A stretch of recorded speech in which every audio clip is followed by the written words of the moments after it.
Hello and welcome to another Market Watch. It is the 23rd of April 2018, half week. Be aware that with Wednesday being Anzac Day, it is going to be quite sort of almost 2 days and 2 days in terms of what trading happens. It will probably see some slightly interesting, very lax trading probably in the first 2 days particularly because we don't tend to see a lot of volume going through markets when we do have public holidays, particularly ones that fall in the middle of the week. With that in mind, though, there is some big data that comes out tomorrow, and I think it's probably the most important thing for me to concentrate on this week, and that is inflation. And inflation has been a big bugbear of those that are cynical, those that are positive, those that can't see it moving, the feed-in through employment, the feed-in through consumption, all of the above, and the fact that it is the core mandate of the RBA. And I think I'll probably concentrate on that. The figure that probably you always need to look at with regards to inflation is the RBA's trim mean forecast. It hasn't got anywhere near their target band of 2 to 3% for basically 2 and a bit years now. So late 2015 was when it fell out of that 2 to 3% band and hasn't really got anywhere near it since. And it has sort of got towards it. We're currently sitting at 1.8%, and that's really on the back of housing. And if you look at what happened in the first quarter this year, housing has slowed and fairly reasonably in the markets that matter, which is basically Sydney and Melbourne. Sydney particularly has had a very big slowing down in house prices for this start of the year. Melbourne is not as fast in that decline, but certainly on the way, and that will therefore probably take some numbers out of that core numbers. You also will therefore can strip out things like food and fuel. Fuel was actually quite strong in the first quarter. Food, we know, has had actually deflationary pressures.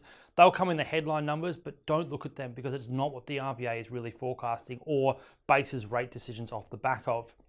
Therefore, it brings to employment. Last week I did talk about the employment numbers.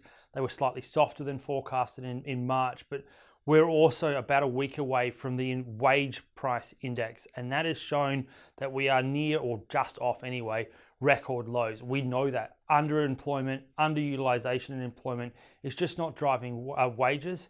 You can look at the political side. A lot of people are talking about the possible corporate tax cuts. That's all, I think, in my view anyway, noise. What I think is more interesting is that there is certainly a flattening of wages on the back that productivity is okay, but certainly on a level that you could really see companies ramping up any form of wages.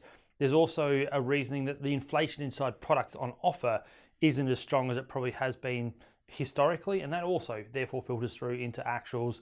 Although profits are good, they're not what you would call brilliant. They're not really striving ahead, and that all gets down to how you run a company as well. So it's a push-pull factor on the sort of the employment side. It all therefore goes to consumption. Consumption is okay, but if you have a look at discretionary spending, and discretionary spending is very much declining, that also therefore adds to the idea that the ability to actually increase product price isn't there. So inflation is just so moderate at the moment, despite accommodation, despite the RBA trying to really ramp up the economy over the last 5 years, it just isn't there. So it's a real interesting conundrum, and I think therefore how the RBA sort of goes through the next 5 years explaining what inflation is and how they deal with it, whether or not it gives them the ability to move rates, is also something that's starting to happen. You're starting to hear the deputies, particularly somebody like Guy Debelle, talking that inflation as a measure is still very much core to their belief, but maybe it's not the only way to start moving around policy, and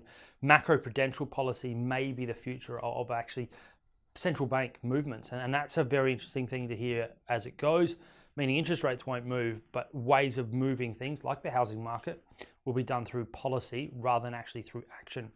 So all of that feeds into the inflation numbers. It's why it's so important. As I said, don't expect anything major out of it. It just looks like it will remain below that 2 to 3% band.